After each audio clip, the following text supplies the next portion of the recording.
Donc,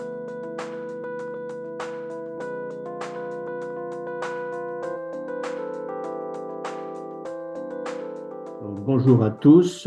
Aujourd'hui, l'association E3M, dont je suis actuellement le président, reçoit Guillemette Crépeau, qui est enseignante-chercheur à la fois à l'INSERM et à l'École nationale vétérinaire de Maison-Alfort, de façon à ce qu'elle nous présente l'évolution des connaissances, le point sur les connaissances concernant les adjuvants à base d'aluminium, un sujet sur lequel le troisième est mobilisé depuis une vingtaine d'années, et donc des recherches qui sont soutenues par E3M, par d'autres aussi, d'autres organisations, d'autres fondations ou associations. Et donc on remercie très très vivement Guillemette de nous accorder un peu de temps ce soir. Ne vous fiez pas à son fond d'écran, elle n'est pas à l'autre bout de la planète et au soleil, c'est juste une image fictive. Donc, écoute, Guillemette, si tu veux bien. euh, bon, tout d'abord, je précise que si je me permets de te tutoyer au cours du webinaire, et je sais que ça sera réciproque, ça fait une dizaine d'années que l'on se connaît, parce que je crois que tu as rejoint l'équipe du professeur Romain Gherardi en 2013. Donc C'est voilà, ça. on se connaît, on s'apprécie, la confiance est là entre nous. Donc, je te laisse, si tu veux bien, te présenter. Merci beaucoup Didier, merci pour cette introduction, merci pour cette invitation surtout. C'est un plaisir de passer ma soirée avec vous, vraiment, et de pouvoir faire le point sur ce qu'on connaît des adjuvants à base d'aluminium. Et puis, je suis très contente de pouvoir vous expliquer aussi ce qu'on a fait très récemment, et puis ce qu'on est en train de faire, et quels sont nos projets en ce moment, et quelles sont nos envies en ce moment du côté de la recherche en tout cas. Donc, je vais bien sûr commencer par me présenter. Alors, juste pour être sûr, ça marche bien. Donc, Je précise juste, Guillemette, dis-moi, que nous nous sommes donné à peu près 1 heure et demie, c'est-à-dire bon, une petite heure de présentation et après des questions-réponses. ça marche, c'est très bien. Attends, il faut juste que j'arrive à faire défiler mes diapos. C'est les. Voilà, parfait, ça marche. Vous avez vu juste la succession ou pas? C'est bon? C'est bon. Ok, merci. Alors, juste pour ceux qui me connaissent pas, donc comme Didier l'a dit, je suis maître de conférence en physiologie et pharmacologie. Donc, ça veut dire que je suis enseignant-chercheur. J'enseigne et je fais de la recherche. Je travaille à l'école vétérinaire de Maison-Alfort et je suis rattachée à une équipe de recherche qui est basée aussi à l'IMRB, à l'Institut Mondor de recherche biomédicale à Créteil. Alors, pour vous expliquer en quelques mots ce qui m'a amené à travailler sur les adjuvants à base d'aluminium, j'ai travaillé pendant ma thèse sur un sujet qui était en lien avec l'évaluation de la neurotoxicité d'un mélange de polluants qui sont des hydrocarbures aromatiques polycycliques. Et je m'intéressais en particulier à la toxicité pour le jeune quand la mère est exposée pendant les périodes pré- et postnatales. Donc, c'est vraiment ça qui a commencé à attirer mon attention sur la problématique de l'environnement et de la toxicité de certains composés environnementaux pour le système nerveux, en particulier en développement. En 2013, j'ai rencontré Romain Gherardi à Créteil et j'ai commencé à travailler sur la question des adjuvants à base d'aluminium, donc vraiment sur des questions de neurotoxicité et de biopersistance. Et puis, j'ai travaillé 2 ans en tant que post-doctorante, donc ce sont des contrats courts, 2 fois 1 an. Et en 2015, j'ai obtenu le poste de maître de conférence que j'ai encore en ce moment et qui me permet de garder ma thématique de recherche et d'enseigner à l'école vétérinaire d'Alfort. Donc, l'idée, ça a vraiment été de continuer ces projets pour comprendre les effets neurotoxiques et la biopersistance des adjuvants aluminium dans le cadre d'exposition de l'adulte toujours. Et puis, j'ai amené les projets vers l'exposition du petit après sa naissance. Et on a commencé à envisager des pistes d'évaluation des interactions de type gène-environnement. Ça, je vous en parlerai un petit peu plus tard. Donc, au final, ça fait un peu plus de 10 ans maintenant que je suis sur ce sujet-là. Et puis, j'ai voulu commencer pour vous faire un petit topo de ce qu'était la recherche sur les adjuvants à base d'aluminium. Alors, je vais souvent utiliser le mot ABA, enfin l'acronyme ABA pour adjuvant à base d'aluminium. Et je voulais vraiment vous faire un petit point sur comment on travaillait en 2013 quand j'ai vraiment découvert la thématique et quand j'ai rejoint l'équipe de Romain Guérardi à Créteil. À ce moment-là, on avait dans le monde 5 groupes de recherche qui travaillaient sur la question de la toxicité de ces molécules-là et de leur persistance dans l'organisme. Chaque groupe avait vraiment une approche assez différente, mais très complémentaire. Et c'était pas énorme comme personnes impliquées, mais on était quand même 5 équipes très en lien les unes avec les autres et on travaillait vraiment tous ensemble sur des points différents de la même thématique. Et puis en 2013, je voudrais quand même le rappeler, vous allez voir que ça a son importance. Évidemment, en France, la question des adjuvants à base d'aluminium, c'est un combat citoyen. Ça fait l'objet vraiment d'actions fortes, notamment de la part de 3M, qui ont une vraie incidence sur ce que je vais vous raconter après et sur le fait que je sois là ce soir aussi pour vous le raconter. Alors, j'ai fait un petit rappel, j'ai repris ces points, Didier, je t'ai piqué quelques éléments. On est en mars 2012, un moratoire est demandé sur les adjuvants. Un engagement est pris lors de la campagne présidentielle de 2012, entre autres, de financer cette recherche. Cet engagement est renié quelques mois plus tard et E3M entame une grève de la faim fin 2012 qui permet d'aboutir à un accord juste avant Noël 2012. Donc moi, je ne connais pas encore la thématique des adjuvants à ce moment-là. Je n'ai aucune idée de ce qui se passe sur cette question-là. Mais en tout cas, fin décembre 2012, un comité de suivi est créé euh, et l'un des deux objectifs de ce comité, c'est de financer euh, des projets de recherche sur les adjuvants à base d'aluminium à hauteur de 150 000 euros. Alors, c'est une somme qui paraît importante, mais en recherche, c'est pas tant que ça. Vraiment, c'est très vite dépensé. En tout cas, je vais revenir un tout petit peu à la fin sur ces éléments financiers. Mais c'est ce qui était décidé, en tout cas, fin décembre 2012. Et puis la décision de verser le financement à d'autres équipes que celle des professeurs Guérardi et Autier a été prise, ce qui a entraîné une seconde grève de la faim en juillet 2013, juste avant que je commence. Moi, je suis arrivée en novembre 2013. Et puis, le résultat de cette deuxième grève de la faim, c'est que le financement a été finalement dirigé vers l'équipe des professeurs Guérardi et Autier à Mondor. Et ça, c'est pas du tout anecdotique ni pour le sujet ni pour moi parce que c'est vraiment avec ce financement que j'ai pu rester une deuxième année en post-doctorat. Deuxième année qui a été très riche de résultats et qui m'a vraiment tout à fait conduit vers la possibilité de postuler pour un concours de maître de conf qui m'a permis de rester depuis 10 ans sur cette thématique. Donc, je crois qu'il faut dès le début bien comprendre que l'engagement citoyen sur cette thématique il est absolument crucial. Il y aurait peut-être eu quelqu'un d'autre à ma place, hein, on ne sait pas ce qui se serait passé s'il n'y avait pas eu à ce moment-là ce financement, mais il a été en tout cas, je crois, tout à fait déterminant pour la suite.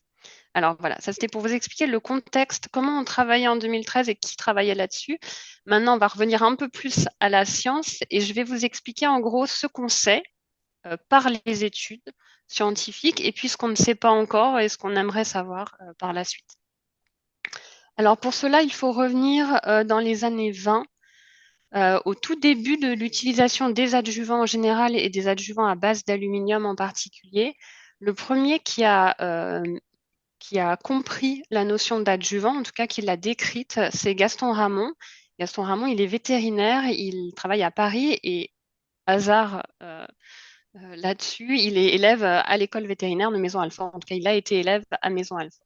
Lui, il a travaillé en particulier sur le vaccin antidiphtérique. C'est vraiment lui qui a décrit le concept des adjuvants.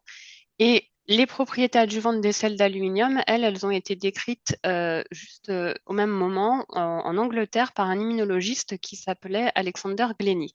Donc on est vraiment 100 ans avant sur le début de l'utilisation des adjuvants à base d'aluminium.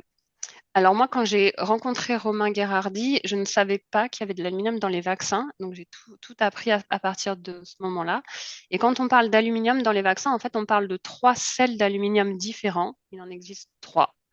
Je vous ai mis les noms ici, ils sont en anglais, c'est l'hydroxyphosphate d'aluminium, l'oxyhydroxyde d'aluminium et puis le sulfate d'hydroxyphosphate d'aluminium. Les deux premiers peuvent être étudiés par des équipes indépendantes comme la nôtre.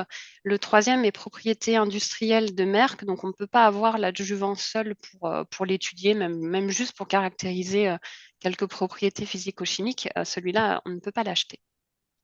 Je vous ai mis ici quelques images pour illustrer ces adjuvants-là. Donc, vous voyez en haut les adjuvants quand on les achète seuls, hors vaccin. Vous avez l'oxydroxyde ici, l'hydroxyphosphate au milieu, et puis le mélange des deux, parce que dans certains vaccins, on a un mélange de plusieurs adjuvants. Et puis, vous avez en dessous de chaque photo le vaccin qui contient cet adjuvant-là. Donc, on retrouve vraiment les, les- l'allure de ces adjuvants au sein du vaccin. Vous voyez qu'ils ne se ressemblent pas tellement les deux. Et puis le mélange des deux vaccins des deux adjuvants pardon, dans l'Infanrix EXA par exemple. Alors à titre d'exemple, je vous ai mis quelques données en termes de taille. On parle de nanoparticules qui vont spontanément former des agrégats plus gros de l'ordre du micron. Donc, on parle d'agrégats microniques pour ces particules d'aluminium et vraiment la notion de particules, elle est fondamentale pour comprendre la toxicité des adjuvants à base d'aluminium. Alors en fait, pourquoi on met de l'aluminium dans les vaccins? La, la raison, c'est que la présence d'adjuvants va améliorer, va permettre d'induire et d'améliorer la réponse immunitaire. Je vous l'ai dit, ces adjuvants ont été développés dans les années 20. La première utilisation dans un vaccin humain, elle est un tout petit peu postérieure à ça, elle date de 1932. Et ce qu'on nous dit souvent, c'est qu'on a 90 ans de recul. Donc en gros, si c'était toxique, on l'aurait vu. Alors, je me suis un petit peu posé la question de cette notion de 90 ans de recul parce elle est vraie mathématiquement si on regarde la première utilisation du vaccin humain, d'adjuvant, pardon, dans un vaccin humain en 1932. Mais ce qu'on peut voir, c'est qu'en fait, elle était très anecdotique, cette utilisation dans les années 30. Et en fait, vous avez sur ce graphique en rouge les vaccins qui n'ont pas d'adjuvant et en bleu les vaccins qui ont des adjuvants. On voit que c'est vraiment dans les années 80-90 que l'utilisation des vaccins avec adjuvant a augmenté. Donc en fait, l'exposition aux adjuvants à base d'aluminium, elle a vraiment augmenté à partir des années 80-90. Elle était très très limitée avant ces décennies-là. Donc ça, c'est la première chose pour modérer un petit peu cette notion de recul de 90 ans. Et puis, il faut aussi comprendre qu'avoir du recul sur la toxicité d'un composé pharmaceutique, notamment, ça veut dire qu'on a un système qui est capable de rapporter d'éventuels effets toxiques. Et je voudrais juste préciser que la pharmacovigilance, le système de pharmacovigilance date des années 70 en France et 90 aux États-Unis pour ce qui concerne la partie vraiment dédiée au report des effets indésirables des vaccins. Donc là, de nouveau, ça minimise quand même cette notion de 90 ans de recul. Et puis, si on s'intéresse un tout petit peu à la pharmacovigilance, on sait, et ça c'est quand même très bien décrit depuis pas mal de temps, que un nombre très très faible d'effets indésirables sont signalés. On considère que c'est de l'ordre de 1 à 10 et que pour les vaccins, on est plutôt vers le 1 que vers le 10. Donc, est-ce qu'on a vraiment un recul très intéressant? C'est pas du tout gagné en tout cas.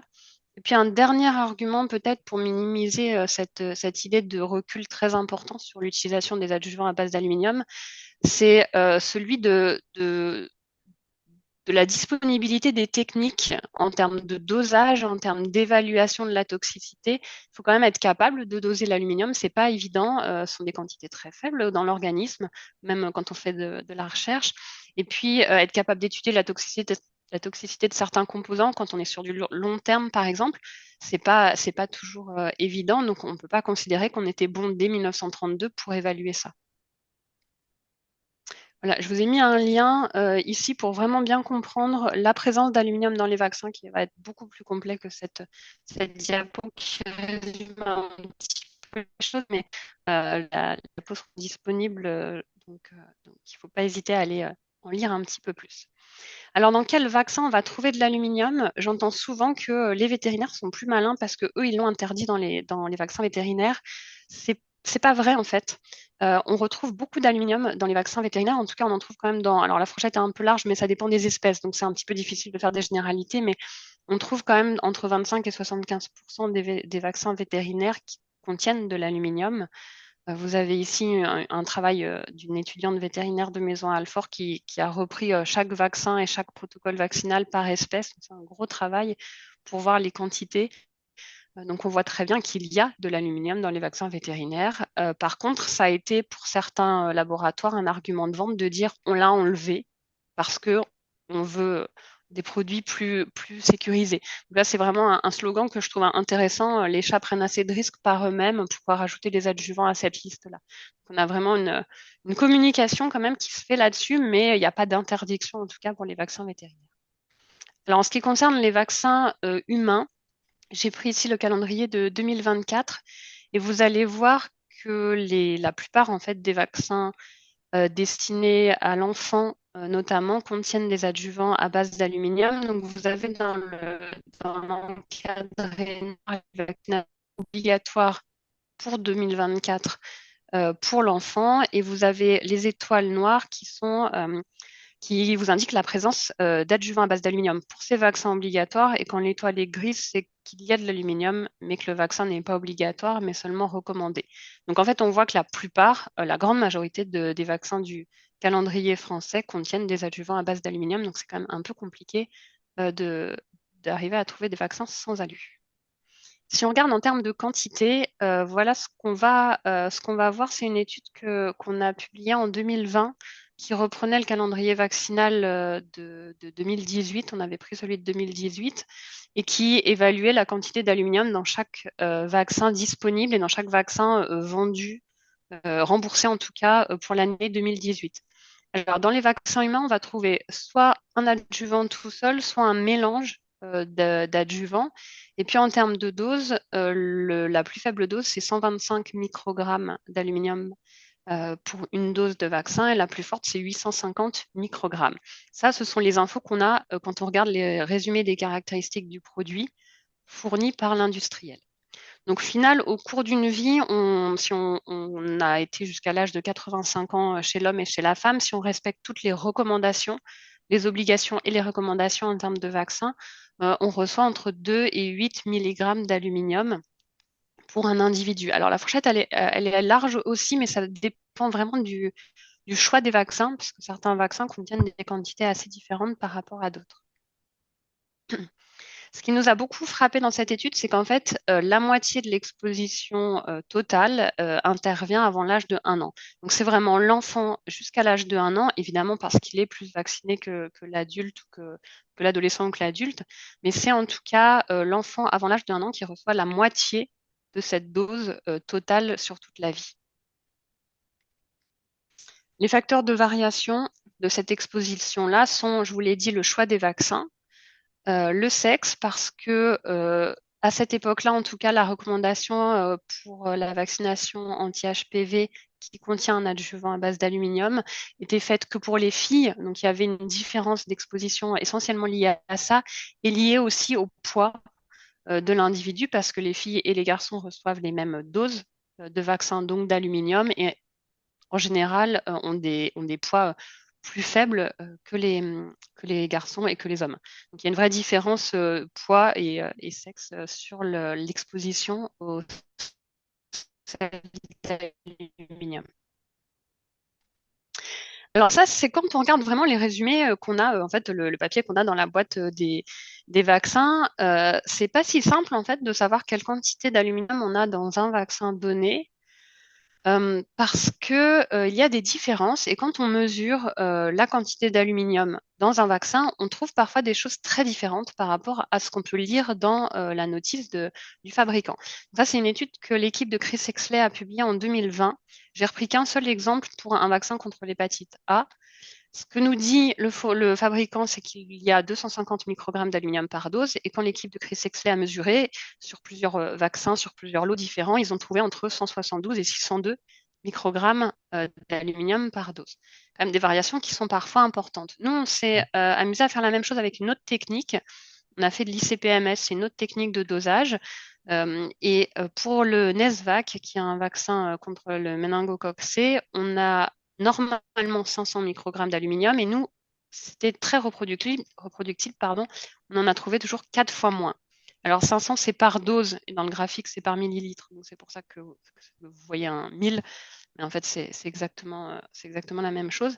Donc voilà, donc parfois il y en a un peu plus, parfois il y en a beaucoup moins. On se rend compte que c'est quand même un petit peu aléatoire en tout cas et qu'on ne peut pas forcément se baser sur ce qui est écrit dans la notice du fabricant. Et quand on veut faire de l'expé là-dessus, ça ne nous simplifie pas vraiment la tâche. Alors, au niveau réglementaire, j'entends souvent qu'il y a des valeurs seuils, que de toute façon, tout ça est très bien défini, qu'on n'en met pas plus que nécessaire et que de toute façon, on respecte des seuils de toxicité, des valeurs très connues. Ça, c'est vraiment une fausse information, c'est absolument faux.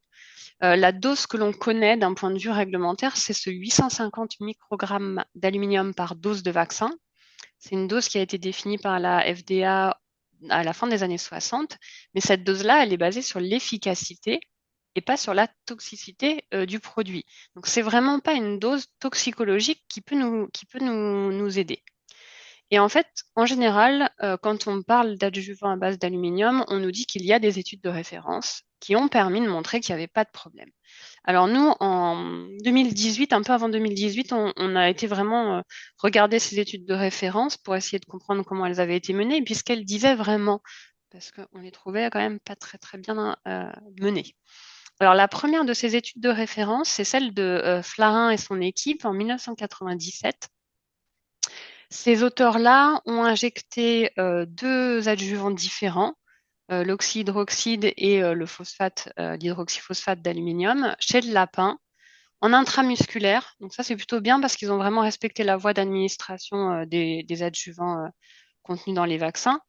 Et ils ont regardé 28 jours après où était cet aluminium-là. Ils ont utilisé un isotope radioactif.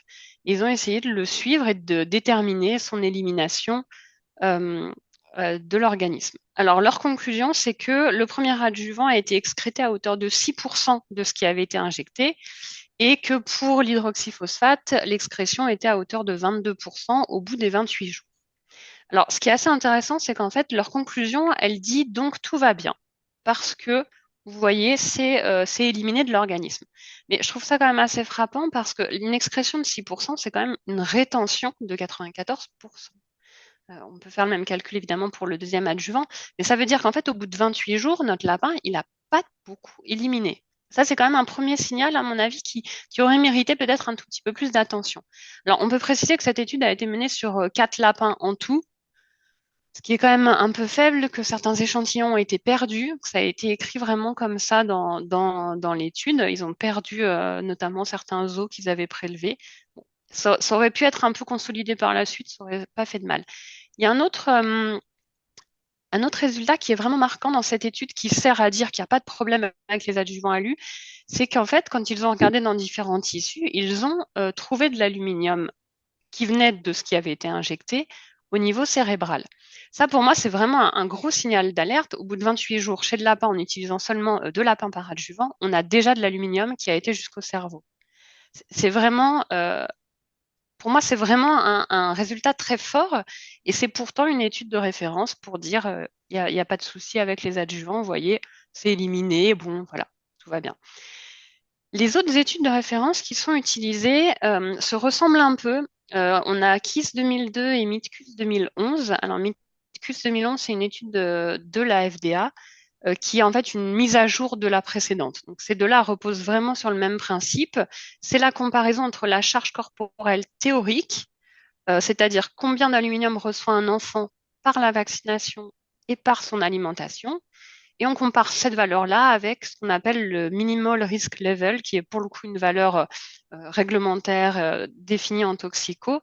Le seul problème, enfin, le premier problème en tout cas, c'est que cette valeur-là, elle a été définie à partir d'études animales pour lesquelles les animaux sont exposés par voie orale à des sels d'aluminium qui ne sont pas les adjuvants vaccinaux.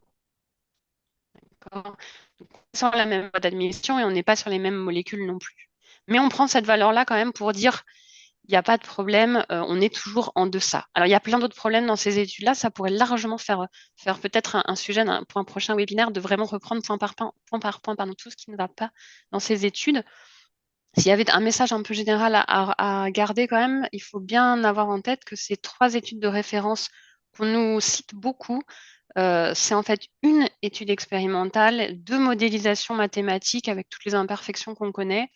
Les hypothèses de départ sont fausses, notamment sur des points qui concernent la solubilité des adjuvants. Le design est clairement imparfait. Il y a beaucoup de biais, le fait d'avoir que 2 animaux. Enfin, il y a plein de choses qui ne vont pas.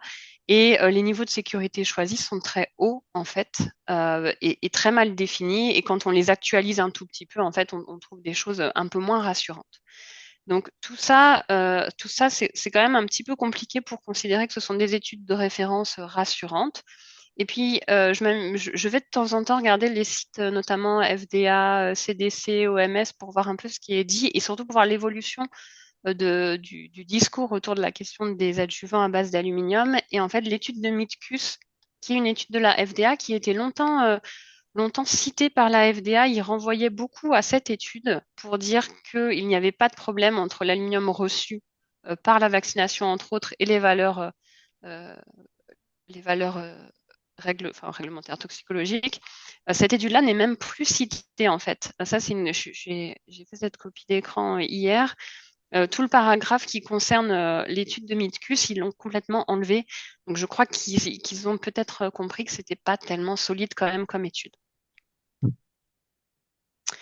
Alors, en 2018, avec mon doctorant de l'époque et puis avec l'équipe à Créteil et Chris Exley, on a publié une critique de ces études-là.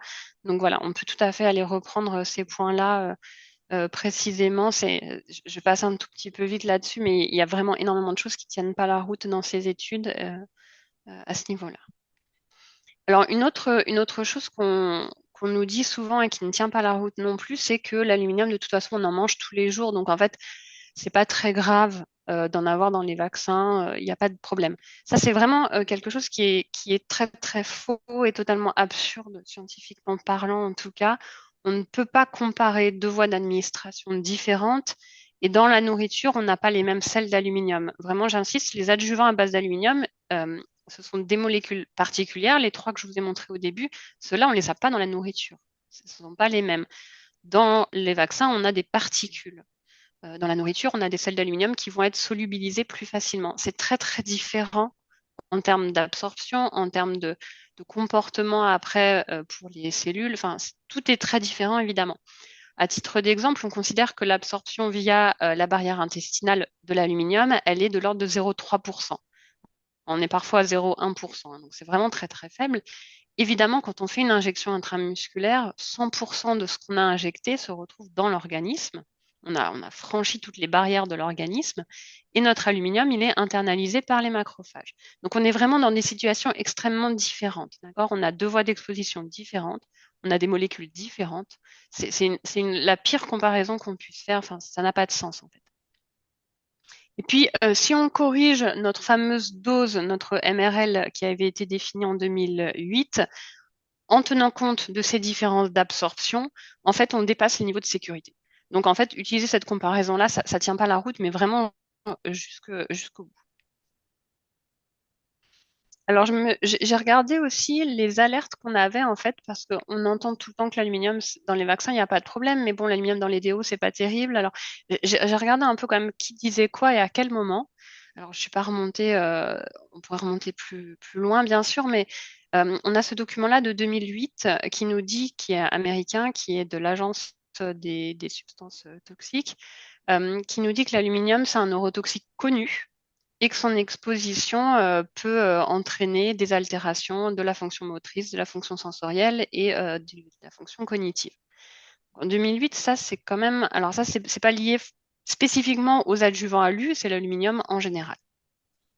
En 2003, la FDA nous dit que l'enfant qui présente une fonction rénale immature ou l'enfant jeune sont à haut risque de l'exposition de n'importe quel type d'exposition à l'aluminium. C'est quand même pas rien comme propos. En 2022, donc ça c'est très récent, c'était fin d'année 2022, la FDA nous dit que l'aluminium, la toxicité de l'aluminium dans la nutrition parentérale chez le nouveau-né, donc là c'est une voie intraveineuse, représente une question de sécurité majeure. Voilà. Ils nous disent aussi que si on dépasse certains niveaux par cette voie-là, l'aluminium peut s'accumuler à des niveaux qui sont associés avec une toxicité pour le système nerveux central et pour la matrice osseuse. La matrice osseuse, elle capte assez bien l'aluminium. Donc par voie intraveineuse, c'est dangereux. Par contre, par voie intramusculaire, il n'y a toujours pas de problème. Donc, il y a quand même des discours un petit peu compliqués. Alors, en 87, je remonte beaucoup dans le temps, mais là, on va s'intéresser en particulier aux adjuvants, donc vraiment avec cette injection par voie intramusculaire de ces composés-là. En 87, la FDA nous disait qu'on en connaît assez sur l'aluminium pour savoir qu'on ne devrait l'injecter à personne, à moins qu'il n'y ait un réel et raisonnable bénéfice à espérer. Et puis en 2008, ils expliquaient toujours à la FDA qu'on ne connaît pas l'effet de l'empreinte à long terme sur le système immunitaire des enfants. On ne sait pas ce qui se passe quand on modifie, quand on agit sur le système immunitaire des petits, et qu'en général, ce qui est regardé en termes de toxicité, c'est la tolérance locale. Clairement, il manque une vraie évaluation de tolérance systémique pour l'organisme entier à court, à moyen et à long terme. Puis si on regarde du côté de l'industriel, en 2002, on a cette phrase de la responsable des adjuvants chez GSK qui nous dit que tout cela est très empirique et puis que si en fait les adjuvants à lui arrivaient maintenant, probablement ils ne seraient pas acceptés. Voilà, donc on a quand même quelques niveaux d'alerte. Pour autant, officiellement, les adjuvants à base d'aluminium ne posent pas de problème de sécurité. Là, c'est une copie d'écran du site des CDC américains. C'est pareil, c'est de hier ou avant-hier, qui nous dit que les adjuvants à l'U ont été utilisés en toute sécurité depuis des décennies. Donc, il n'y a pas de problème. Il y a quand même des discours un tout petit peu contradictoires. C'est pas inintéressant de les noter, je pense. Il faut bien avoir en tête aussi qu'on n'a pas d'études officielles. On n'a pas d'instances réglementaires qui se sont vraiment attachées à répondre à ces questions de toxicité des adjuvants à base d'aluminium. Et puis, quand on regarde les essais cliniques, donc côté industriel, on a des sels d'aluminium dans les placebos. Donc, les groupes contrôle reçoivent toujours des adjuvants à base d'aluminium, qui est la substance réactogène. Il y a un vrai biais, évidemment, dans toutes les conclusions de tous ces essais-là. Donc, finalement, d'un point de vue de l'industrie, d'un point de vue de la réglementation, on n'a pas d'études.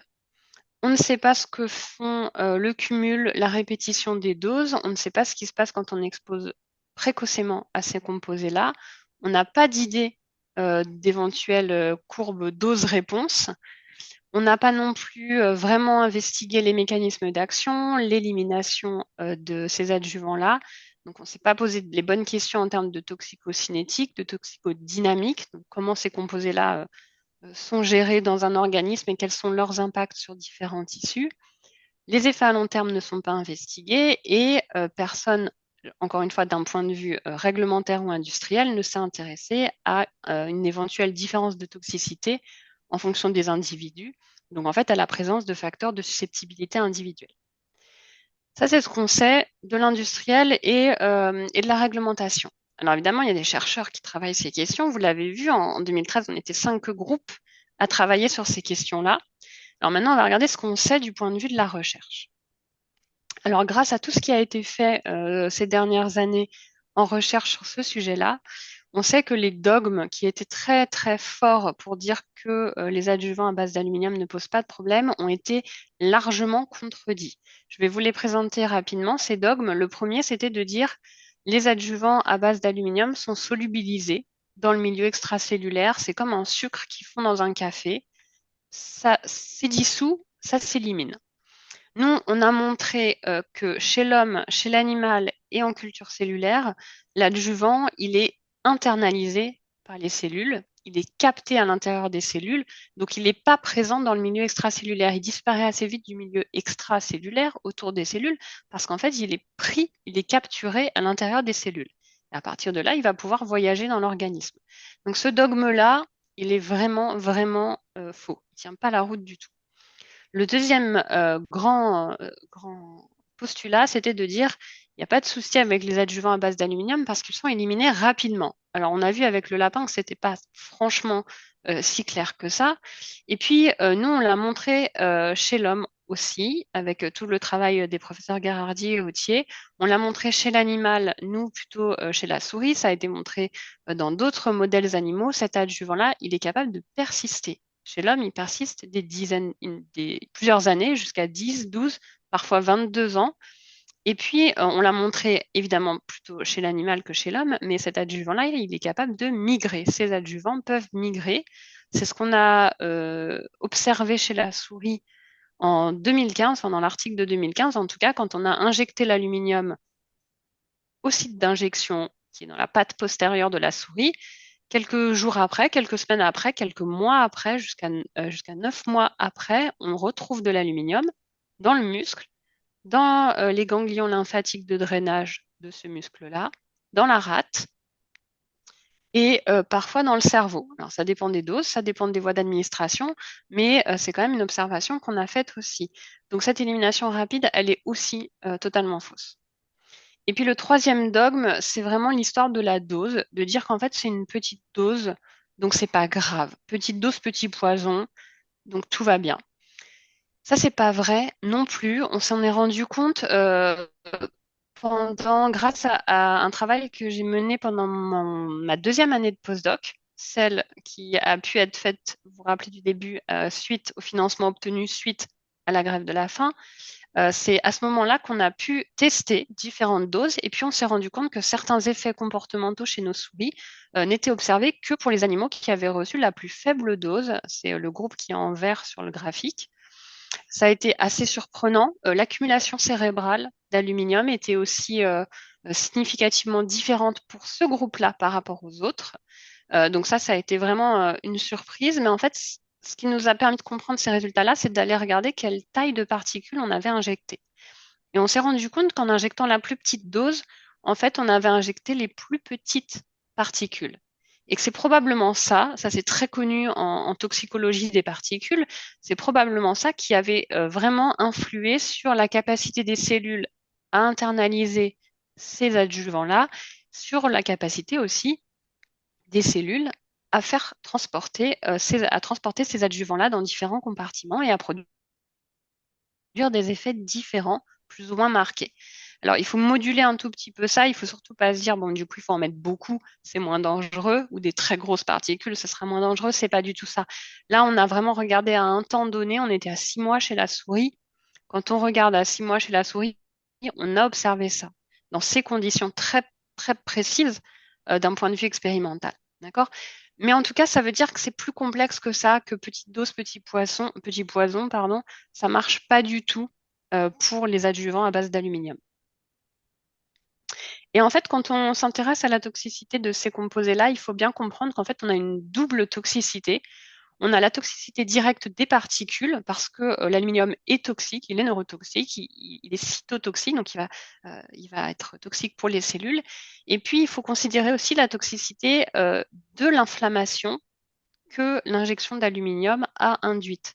L'inflammation périphérique, on sait chez l'animal qu'elle est suffisante pour induire des modifications de certaines cellules euh, au niveau du cerveau.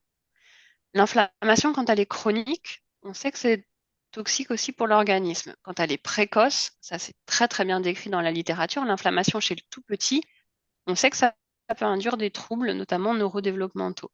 Et cette inflammation, quand elle est répétée, on sait qu'on amplifie à chaque fois la réponse pour l'organisme et en fait la toxicité pour l'organisme. Donc il y a vraiment cette dualité dans la question de la toxicité des adjuvants, l'adjuvant en lui-même et puis l'inflammation qu'il génère. Alors en termes de toxicité, je vais vous citer quelques points d'intérêt.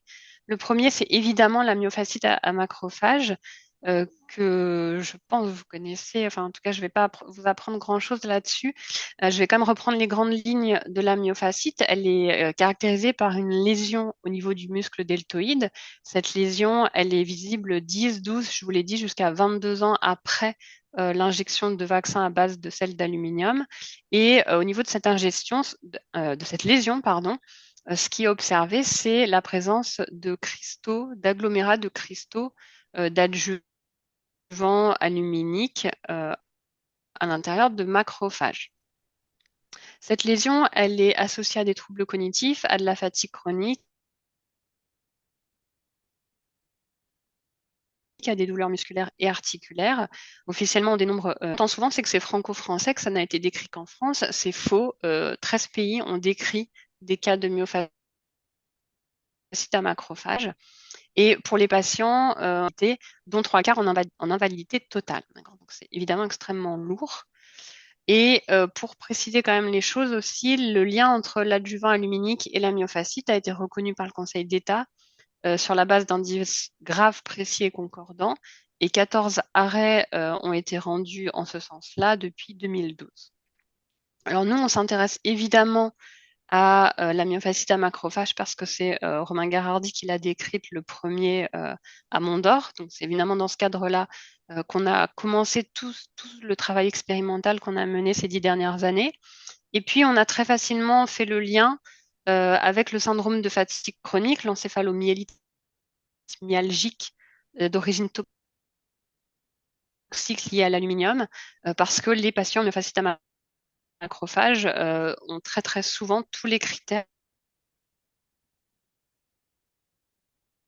pour être reconnu syndrome de fatigue chronique. Donc, on a vraiment travaillé cette question ensemble des syndromes de fatigue chronique. Puis, quand on regarde vraiment les effets d'une exposition aux adjuvants à base d'aluminium, il y a d'autres travaux qui sont très intéressants qui décrivent le syndrome de la guerre du Golfe. Ça, c'est un travail qui a été publié en 2000 et qui montre en fait, alors je suis désolée, c'est un peu petit, mais le tableau était trop gros aussi, qui montre en fait la présence du syndrome de la guerre du Golfe de manière plus importante pour les soldats vaccinés par rapport aux non vaccinés, sachant que les soldats euh, sont soumis à des campagnes de vaccination massives avant d'être déployés. Là, on est dans la comparaison de groupes vaccinés, non vaccinés, non déployés. Donc, voilà, on n'a pas du tout le biais des produits toxiques auxquels ils auraient pu être exposés sur le terrain.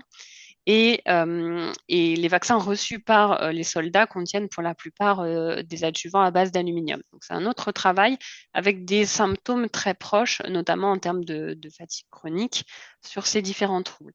Et en fait, ces troubles-là, ils peuvent être rassemblés avec d'autres sous ce syndrome-là que Yehuda Schoenfeld a écrit en 2011, qui est le syndrome auto-immun inflammatoire induit par les adjuvants. Donc adjuvant, pas seulement aluminium, adjuvant, ça peut être, c'est l'acronyme ASIA qui définit ce syndrome-là. Donc ça, c'est vraiment ce qui a été le cœur du début de ce travail-là. Et très récemment, ça c'était la fin de thèse de mon premier doctorant, ça a été d'essayer de comprendre, mais en fait, quand on travaille sur des cellules immunitaires issues de patientes myofascites à macrophages, qu'on les compare à des contrôles sains, est-ce qu'on a vraiment une différence? Parce que je crois que vous êtes, certains parmi vous êtes bien placés pour le dire, mais il y a comment dire, cet a priori de se dire c'est dans la tête, il se passe rien en fait dans l'organisme, c'est seulement psychologique.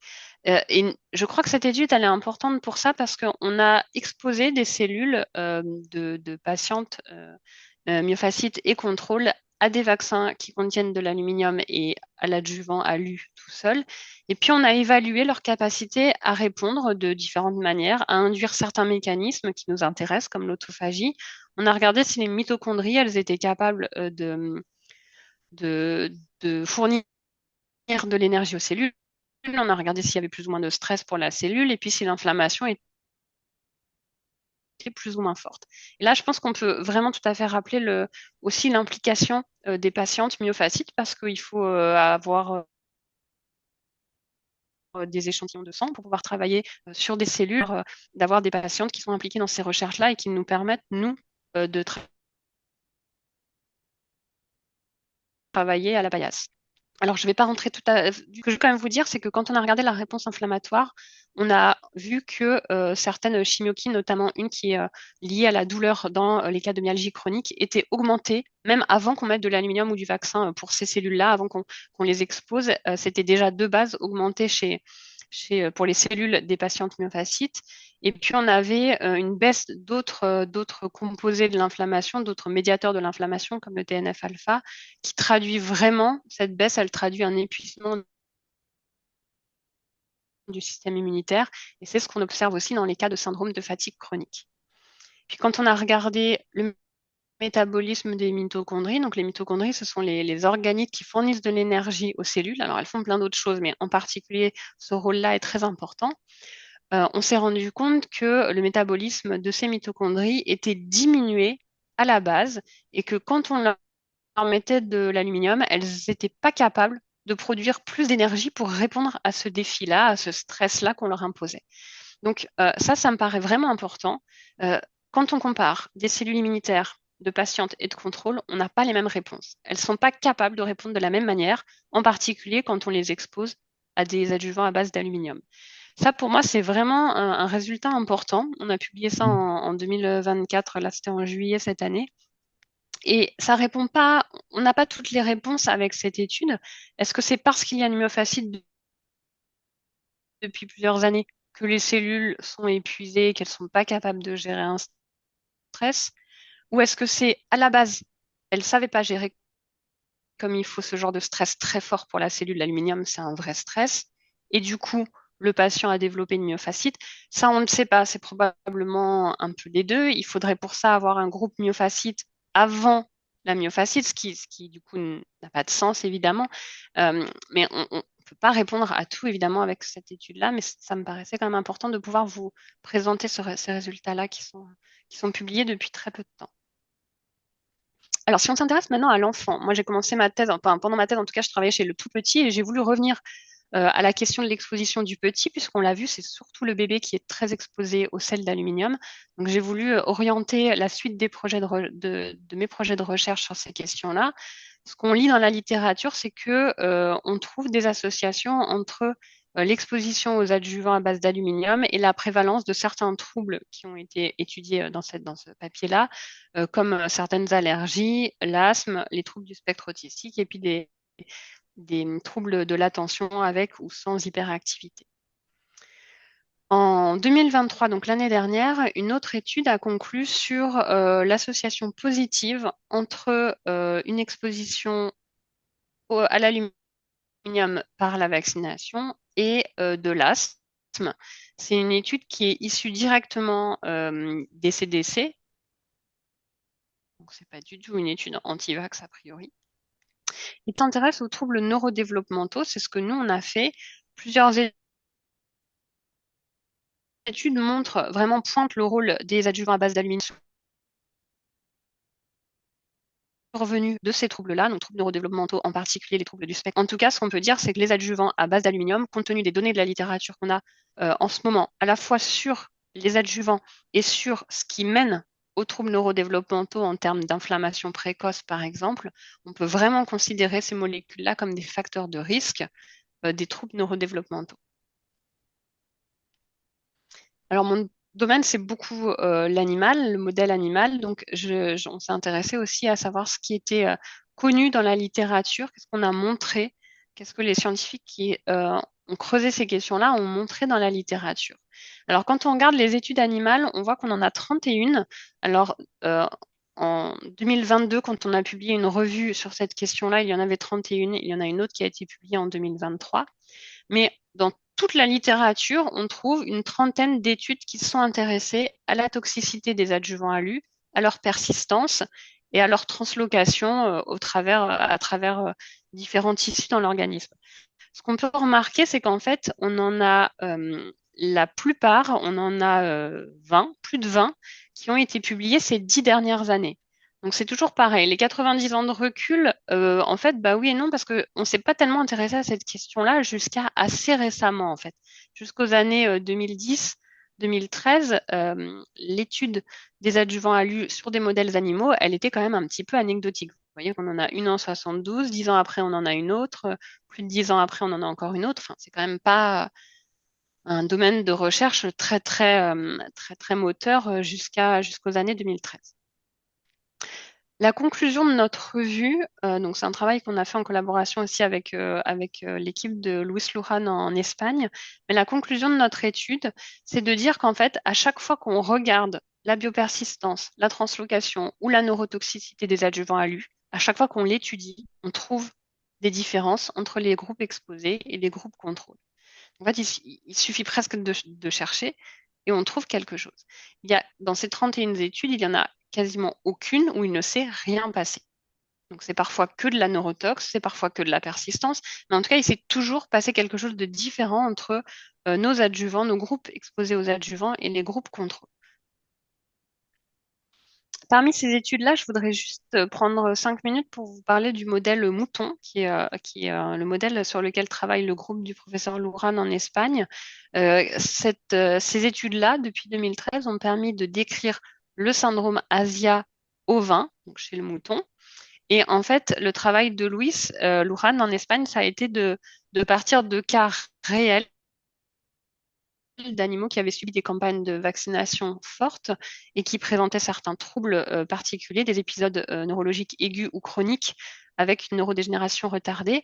Et puis, il s'intéressait à ça. Il a compris que c'était probablement l'aluminium de ces vaccins-là qui avait été crucial pour la genèse de ces troubles-là. Du coup, il a monté des études expérimentales pour lesquelles il a vacciné de manière répétée les animaux et il a reproduit ce qu'il avait observé avec les cas réels. Il a observé les mêmes troubles quand il a expérimentalement exposé les animaux aux adjuvants à base d'aluminium. Ce qu'il a observé aussi, c'est la présence d'un granulome persistant, la translocation de l'aluminium vers le système nerveux, et puis des différences de comportement avec des animaux qui interagissent moins les uns avec les autres, qui sont plus agressifs et qui ont des comportements plus répétitifs avec des stéréotypies. Donc, ce sont des comportements très répétitifs. Nous, chez la souris, une stéréotypie, c'est par exemple une souris qui saute, qui saute, qui saute, qui saute, qui saute. Voilà. Ça, c'est un comportement très perturbé, clairement. Alors, pour vous faire un point sur ce qu'on est en train de faire en ce moment, en tout cas entre Maison Alfort et Créteil et d'autres labos collaborateurs, nous, on s'intéresse à la question de l'interaction entre les gènes et l'environnement. On essaye de comprendre pourquoi certaines personnes n'arrivent pas à éliminer l'aluminium et développent des troubles, et pourquoi chez d'autres qui sont aussi exposés à ces composés-là, il se passe pas grand-chose. Donc, c'est vraiment notre thématique depuis 2016-2017 à peu près. On travaille sur un mécanisme particulier qui s'appelle l'autophagie. L'autophagie, c'est un mécanisme d'intérêt large. Dans la littérature, le graphique que vous voyez à droite, il vous montre le nombre de publications qui parlent de l'autophagie au cours du temps. Donc, dans les années 60, personne parlait d'autophagie, et maintenant c'est devenu tout à fait à la mode. C'est un mécanisme très intéressant en fait qui est impliqué dans beaucoup de choses différentes. L'autophagie, c'est se manger soi-même. Donc, c'est un mécanisme de digestion de la cellule par elle-même pour se protéger en général ou pour détruire certains éléments toxiques. Donc, c'est souvent par de l'autophagie que les adjuvants vont être gérés par une cellule. L'autophagie, elle est intéressante parce qu'elle est anti-inflammatoire. Quand l'autophagie est activée, l'inflammation a tendance à baisser. Et on a vraiment une communication entre ces deux mécanismes-là qui est très intéressante. Et ce qui nous a été ce qui a été très, très crucial pour démarrer les projets, en particulier pour l'exposition du petit, c'est de comprendre que l'autophagie était impliquée dans le neurodéveloppement. C'est vraiment une étape clé pour le système nerveux central pour arriver à aboutir à toutes les connexions entre les neurones. Donc, et quand l'autophagie ne marche pas, on a des troubles, et ça a vraiment été très bien décrit, des perturbations de l'autophagie chez des modèles de troubles autistiques, par exemple, ou quand on fait des observations après un post-mortem, on voit que l'autophagie était diminuée, était peu fonctionnelle chez des patients autistes. Donc, il y a vraiment un lien entre le développement neuro et ce mécanisme-là. Et puis, je vous l'ai dit, les adjuvants à base d'aluminium sont gérés par, entre autres, l'autophagie. Il y a d'autres voies cellulaires, mais on sait que le sujet, en tout cas, peut tout à fait être lié. Donc, on s'est intéressé à ce mécanisme-là qui est clairement assez complexe. Énormément de gènes qui sont impliqués qui codent pour beaucoup de protéines impliquées dans l'autophagie. Et c'est vraiment le cœur de nos projets de recherche en ce moment, c'est d'étudier le rôle de l'autophagie dans la biopersistance, dans la translocation et dans la neurotoxicité des adjuvants à base d'aluminium. Donc sur les deux volets que vous avez sûrement bien perçus, que sont la myophasite à macrophage et le syndrome de fatigue chronique d'une part, et l'exposition du petit et la survenue de troubles neurodéveloppementaux d'autre part. Alors, je voudrais juste vous dire sur ces deux sujets-là, sur ces deux gros projets-là qui sont vraiment passionnants, mais qui demandent pas mal de temps. Je vais juste vous dire qui travaille en fait là-dessus. Alors, sans nommer les gens, mais juste pour vous expliquer.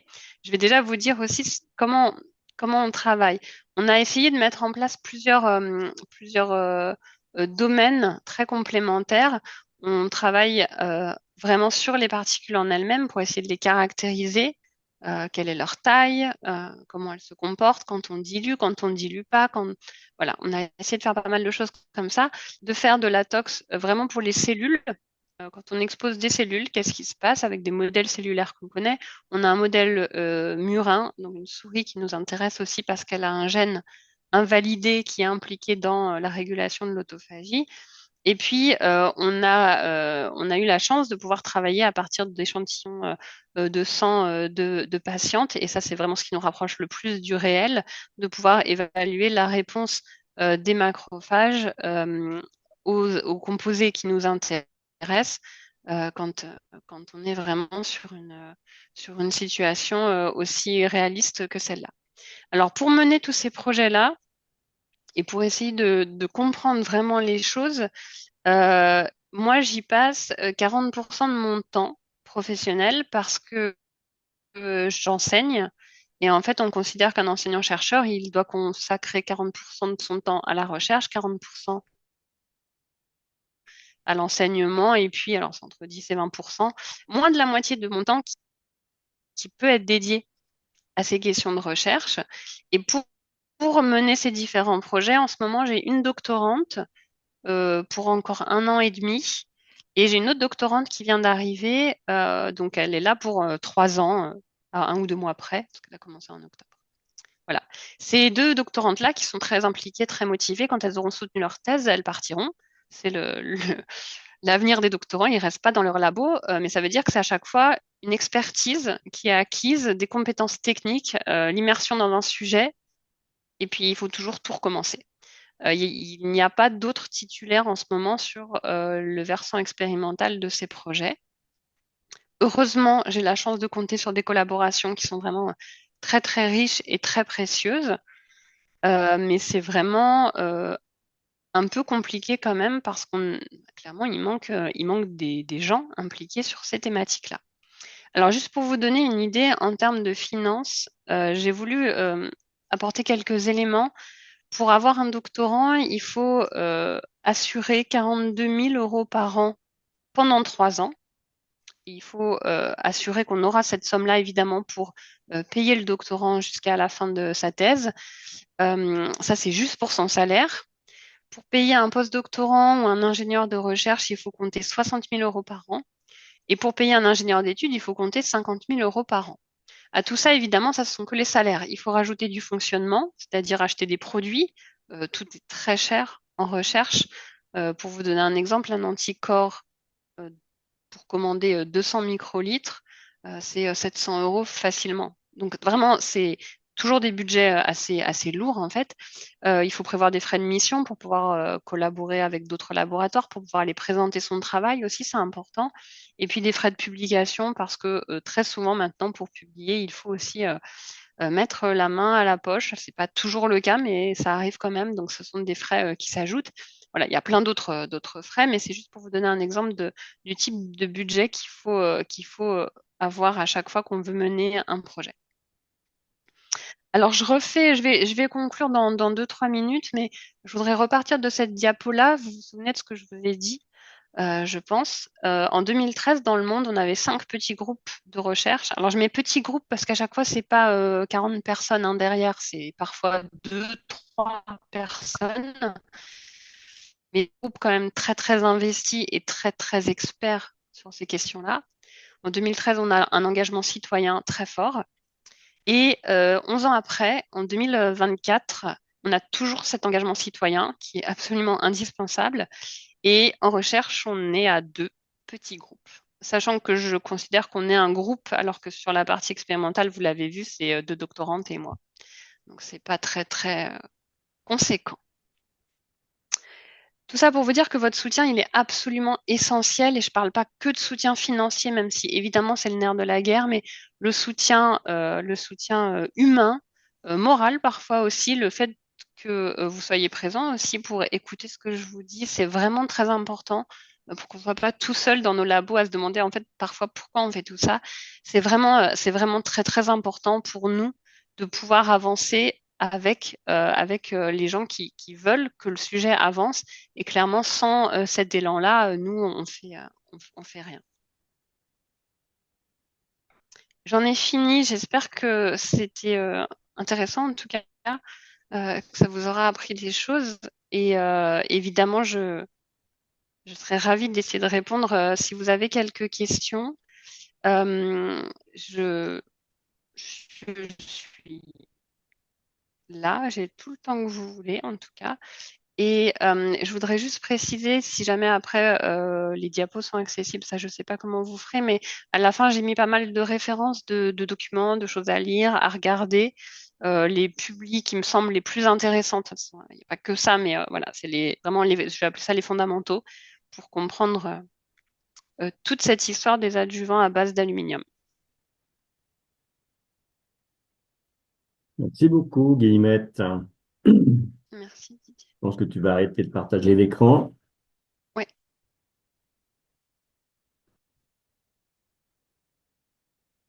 Bon, c'est effectivement très, très intéressant de voir à la fois l'historique, l'évolution, le cheminement de la recherche, et que petit à petit, je trouve que ça se sent bien en fait dans la présentation. Petit à petit, vous arrivez à cerner, on se rapproche de quelque chose qui est important. Bon, on n'est bien sûr pas au bout des recherches, mais c'est bien sûr très très important.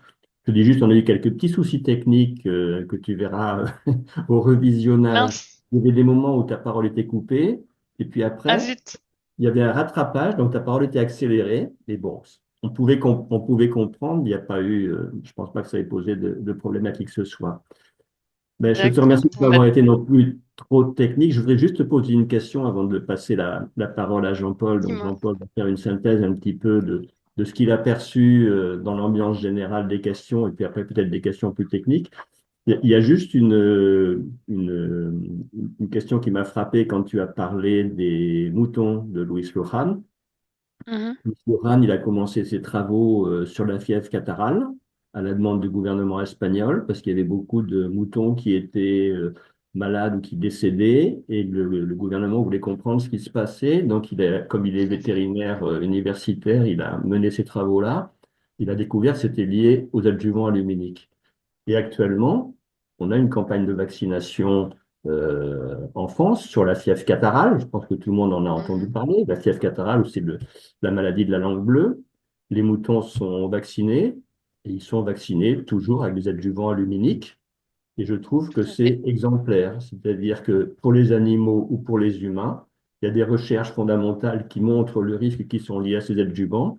On sait qu'il existe des adjuvants alternatifs qui sont non toxiques, qui sont même qualifiés de bioadjuvants, en particulier le phosphate de calcium, et c'est pas Mhm. utilisé. Enfin, je trouve ça absolument sidérant, et sidérant aussi que le milieu syndical agricole ne s'empare pas de ce sujet. Alors peut-être que nous, on aurait un travail à faire avec eux. Bon, il faut du monde, il faut de l'énergie, voilà, hein, mais c'est comme pour vous, on n'est pas très nombreux à s'investir sur le sujet, mais c'est frappant. C'est-à-dire qu'on part Ouais. du principe que les adjuvants luminiques sont safe, qu'ils sont sûrs, qu'il n'y a pas de problème avec eux, et on continue comme un train qui va dans le mur et qui ne s'arrête pas, quoi, malgré les signaux d'alerte. C'est juste, je trouve, assez impressionnant. Voilà, c'était juste une petite réaction à ta présentation. Oui, mais tu Jean-Paul, as raison. pardon. Ouais, Guillemette, tu voulais dire quelque chose? Non, juste que tu as raison. Ça a Non, mais sur toujours. cette campagne, avec effectivement les mêmes vaccins, rien n'a changé, malgré les travaux de l'équipe de Louis Lujan, qui sont en plus extrêmement solides scientifiquement. Scientifiquement, C'est ouais. très bien fait. Ouais. Et C'est quand tu très parlais rigoureux. aussi de l'asthme qui serait imputé aux adjuvants aluminiques, ça a été dans les années 70, quand le professeur Relival a travaillé à la mise au point de vaccins sur phosphate de calcium, c'était en particulier lié au risque de développement des allergies et de l'asthme liés aux aluminiums, puisqu'il y avait des études qui le montraient dans l'Europe de l'Est. Donc c'était vraiment à l'origine au départ. Donc, comme si on n'apprenait rien de l'histoire scientifique, quoi, en fait. On n'est plus dans de la science. Mais ça, Exactement. je crois qu'on reviendra dans la conclusion un peu. Jean-Paul, je te laisse la parole sur le retour des personnes qui ont assisté à la Présentation de Oui. Guy. Alors, c'était très sage parce qu'il n'y a pas eu de questions pendant la présentation. Ça veut dire que les gens étaient bien concentrés. Et là, j'ai une petite série. Alors, je sais pas si toi, tu as accès en dessous dans questions-réponses, mais ce sera peut-être plus simple que tu puisses les sélectionner. Il y en a une, en tout cas, qui est revenue deux, trois fois. C'est les gens qui demandent pourquoi le nombre de groupes travaillant sur le sujet a baissé ou que sont devenus les autres groupes de recherche. Donc, il y a deux questions par rapport à ça. Et puis après, il y en a qui sont un peu plus techniques, donc on reverra ensemble. Donc déjà, première question. Alors, on peut parler du groupe de Chris Exley, par exemple, qui a fourni une expertise, mais enfin des résultats incroyables pendant des décennies. L'expertise de Chris, le travail de Chris Exley sur sur l'aluminium en général, il a commencé. Moi, j'étais pas née. Pour vraiment juste pour faire le lien entre les deux, c'est vraiment une équipe. C'était une équipe incroyable. Et quand il a commencé à dire que quand on analyse des cerveaux de patients autistes, on trouve de l'aluminium, on le trouve en intracellulaire. Je crois qu'il s'est pas fait beaucoup de copains à ce moment-là. Alors dans cette étude-là, il n'a pas fait le lien direct explicitement avec les adjuvants ALU, parce qu'avec la technique qu'il a mise en place, il n'a pas la capacité de définir l'origine de cet aluminium-là. Et très honnêtement, il l'a reconnu, ce sont les limites de certaines techniques. Mais c'est à partir de là que ça a commencé à tourner un peu au vinaigre pour lui. Et en fait, l'université de Kiel lui a interdit d'avoir accès à certains financements. Et il a finalement dû se résoudre à fermer son équipe. Donc, il y a des groupes qui disparaissent pour vraiment des raisons qui ne sont pas scientifiques en tout cas. Après, les autres groupes, Chris Shaw a fini par arrêter la question. C'était pas évident, comme c'est pas toujours simple comme question à mener, en tout cas. Christopher Shaw qui était au Canada. Oui, au Canada et qui lui était vraiment axé sur la question autisme, troubles du développement et autisme depuis 2010-2011, les premières publis autisme et ALU.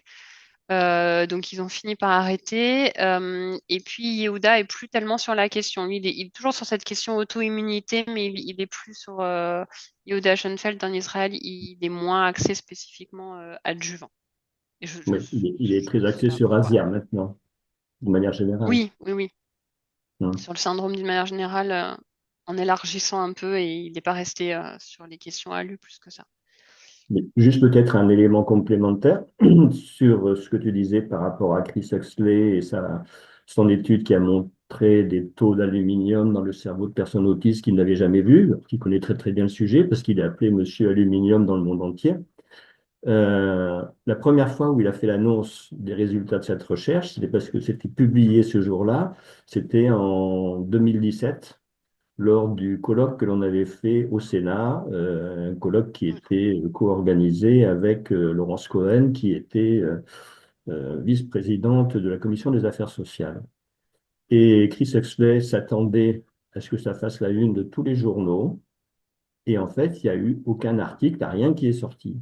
Voilà. Donc, je pense que la question de quand Marisol Touraine disait la vaccination, ça ne se discute pas, ça a été intégré par énormément de monde et tous ceux qui veulent discuter de ce sujet ont plutôt tendance à avoir quelques difficultés. Ça a été le cas de Chris Huxley. Il y a eu une campagne contre lui en Grande-Bretagne. Il a effectivement, on lui a coupé les vivres qui venaient de l'extérieur. Il a dû arrêter. Il est parti à la retraite. Jean-Paul? Oui, oui. Alors, c'est un petit peu difficile parce qu'il y a beaucoup de questions. J'en ai une dizaine là. Il y a une question très technique donc de Pierre-Louis. Je ne sais pas si tu veux la prendre. Qui dit, c'est la deuxième. Voilà, j'ai découvert qu'il existe un nouveau vaccin, pas encore disponible en France, je crois qu'il s'appelle Eplisav B et qui contient notamment un adjuvant immunostimulant. Donc je ne sais pas si tu as connaissance de ça ou si tu pourras répondre sur ça. Et écoute, la seule réponse que je peux faire, c'est que je ne sais pas du tout. Voilà. Bon. Voilà, je ne sais pas. Tiens, je t'en donne une autre qui n'est pas technique. Alors, Répondre, même c'est mieux. pour Ça m'aide. qui est même pour Didier. Alors, est-ce qu'il faut arrêter de faire vacciner nos enfants? Donc, question d'Isabelle. Euh, il y avait un petit peu la réponse au départ, puisque tu parlais effectivement dans ta présentation de pouvoir cibler des gens et qu'il y avait l'une des pistes, c'est de pouvoir étudier qui c'est, qui réagit, comment, etc. Je sais pas si tu veux développer un petit peu par rapport à ça et savoir s'il faut vacciner nos enfants. Donc, Didier, tu veux donner Oui, ton moi je avis veux bien là-dessus? répondre. Ouais. Je pense que pour nous, en tant que troisième, après chacun a ses positions personnelles sur la question de la vaccination. Bon, la réponse peut être longue parce que le sujet est quand même assez costaud. Pour nous, le sujet, il n'est pas là. Je veux dire, le sujet, il est que quand on a un produit de santé, ce produit de santé, il doit être sûr. Et à partir du moment où il y a des alertes, on doit mettre le paquet pour financer et en savoir plus. Et en particulier dans le domaine de la vaccination, puisqu'on injecte un produit de santé à des personnes qui ne sont pas malades. Donc le bénéfice, ça doit être quasiment du 100%. Je veux dire, ça peut pas être autrement. Bon, premièrement, c'est la première partie. La deuxième partie, c'est que quand il y a des alertes, hein, que des gens travaillent sur le sujet, confirment ces alertes et qu'on sait qu'il existe un adjuvant non toxique, comme le phosphate de calcium, parce que c'est un composant de l'organisme, il est inadmissible que tous les vaccins ne soient pas sur phosphate de calcium. Les études récentes, enfin bon, l'Institut Pasteur a utilisé ces vaccins de 1974 à 1986. Ils ont disparu pour des raisons. Bon, on va pas rentrer dans le détail ici parce que ce n'est pas le lieu ni le moment, il n'y en aurait pas le temps. Mais voilà, après des études récentes en 2020, 2021, 2022 ont été faites. Moi, j'ai vu passer des articles où le phosphate de calcium était utilisé dans les vaccins contre l'hépatite B, les vaccins contre la grippe ou d'autres types de vaccins et qui fonctionnaient très bien. Et c'est là où j'ai vu le terme de bioadjuvant. Donc, c'est quand même quelque chose. Après, l'autre point sur la question, bon, on n'en a pas parlé là, mais de l'obligation vaccinale qui est aussi un peu derrière. Je voudrais rappeler qu'il y a eu une concertation citoyenne qui a eu lieu en 2016, donc citoyenne, j'ai mis des très gros guillemets, et concertation aussi, à ces deux mots, qui avait été décidée par Marisol Touraine, et cette concertation a été confiée au professeur Fischer. Voilà, professeur Fischer. Et donc, entre autres, pour cette concertation, il y avait des jurys, un jury citoyen et un jury professionnel de santé, et à 75%, les membres de ces deux jurys ont estimé qu'il ne fallait pas maintenir l'obligation vaccinale. Et à 100%, ils ont dit, vaccin garde asile, vaccin HPV, ce n'est pas un problème de santé publique, on ne demande pas l'élargissement des vaccinations au vaccin HPV. Et tous, à l'unanimité, ont demandé à ce que la recherche sur les adjuvants aluminiques soit financée, qu'on en sache plus et qu'on puisse valider le principe du phosphate de calcium. Rien, aucune de ces décisions, de ces recommandations des jurys n'a été prise en compte par le professeur Fischer. Voilà. Mais pour nous, le sujet, c'est pas de remettre en cause la vaccination. Je veux dire, on n'est pas là-dedans. Après, évidemment, chacun doit pouvoir juger en son âme et conscience de ce qui est bon de faire. Mais en tout cas, pour nous, une obligation vaccinale qui impose d'injecter un produit toxique à son enfant, c'est juste pas acceptable. ok, Voilà. j'espère que la réponse aura convenu à la personne qui avait posé la question. Je sais pas. Comme alors, on est désolé, mais on n'a pas ouvert parce que j'ai une question par rapport à ça, pour rendre plus dynamique effectivement les questions. Mais comme c'est une vidéo qui va être publiée, c'était pas très facile de gérer effectivement les questions oralement. J'ai une question, peut-être tu vas pouvoir répondre rapidement, Guillemette. C'est n'y a-t-il pas moyen de créer une nouvelle équipe collaborative aux USA avec le nouveau ministre Robert Kennedy? Euh, alors pourquoi pas? Euh, on va peut-être attendre qu'il soit ministre avant de lui demander, mais je crois qu'il faut quand même attendre de voir un peu comment il démarre. Mais ce que je peux dire, c'est qu'il connaît le sujet, il identifie les gens qui connaissent le sujet, et donc pour moi, c'est une affaire à suivre. Voilà. Voilà. Euh, J'ai une question, alors j'ai pas très bien compris, c'est a-t-on plus de renseignements sur les granulomes? Là, c'est plus technique, hein. Les granulomes post-vaccinaux. Voilà. Guillemette, je te laisse en parler. Oui, mais enfin, je crois que j'ai pas trop compris le sens de la question en fait. Ben, Sauf si je peux tu... peut-être expliciter, parce que Vas-y. c'est une question qu'on a D'accord. régulièrement. Il y a des publications qui existent sur le sujet. En fait, le granulome post-vaccinal, si j'ai bien compris le sujet, hein, moi je ne suis pas scientifique de formation, c'est une réaction, c'est une allergie locale de l'organisme à l'aluminium. Donc on est dans un processus en fait qui est différent de ce dont on parle aujourd'hui, quoi. Mm. Pour en avoir parlé avec Romain Guérardi et Jérôme Autier à plusieurs reprises, pour eux, ils iraient même jusqu'à dire que le fait d'avoir un granulome post-vaccinal n'est pas un signe de développement ensuite de problèmes de style myofascite à macrophage avec les adjuvants aluminiques. Le lien, il n'est pas, il est, bon, D'accord. j'ai envie de le dire comme ça, il n'est pas certain, mais je pense que des études complémentaires seraient nécessaires. Ben, je te laisse la main alors Didier parce que c'est peut-être aussi une question pour toi. En France, à qui peut-on adresser les patients? Pourquoi il est suspecté un diagnostic de myofascite à macrophage ou ASIA, etc. Bah, écoutez, c'est le professeur Autier hein, qui est chargé du suivi clinique des personnes qui ont besoin d'avoir un diagnostic pour savoir s'ils ont effectivement une myofascite à macrophage ou pas. Vous savez, tout à l'heure, Guillemette a dit à peu près 1 millier de personnes officiellement qui ont une myofascite à macrophage. D'après l'analyse qu'ont pu faire Romain Guérardi et Jérôme Autier, ça serait peut-être plutôt 150 ou 200 000. Donc, j'explique pas pourquoi, c'est un petit peu long. Le delta est extrêmement important. Il faut savoir, comme tu le disais, Guillemette, il y a 1% de la population à peu près qui a un syndrome de fatigue chronique, donc c'est-à-dire un peu plus de 600 000 personnes en France. Si on prend les statistiques de Mondor, ce serait à peu près un tiers qui pourrait avoir en fait une myofascite à macrophage. Un tiers du syndrome de fatigue chronique pourrait être lié à l'aluminium vaccinal. Sachant qu'il y a d'autres sources possibles, hein. La maladie de Lyme en est une, par exemple. Alors Ouais, j'ai je encore. voudrais juste aussi peut-être en profiter pour dire que on travaille avec d'autres associations. On a en particulier créé l'ANAVIPS, qui est l'Alliance nationale des associations de victimes de produits de santé. L'association Résiste, par exemple, pour des femmes qui ont eu des problèmes de santé importants avec des implants Essure, ont aussi un syndrome de fatigue chronique qui ressemble beaucoup au nôtre, avec bien sûr des différences parce que la localisation n'est pas la même. C'est la même chose avec des personnes qui ont eu des problèmes avec des implants mammaires. On retrouve aussi des similitudes importantes avec la toxicité des amalgames dentaires à base de mercure. Donc, parler de syndrome de fatigue chronique d'origine toxique, ça aurait un vrai sens.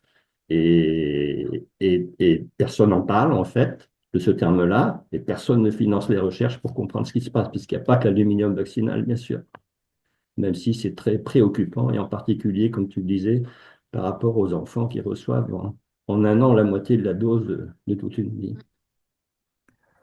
Alors peut-être une réponse rapide, Guillemette, pour toi. C'est technique. A-t-on déjà des premiers résultats sur les possibles gènes concernés par l'altération du mécanisme de l'autophagie?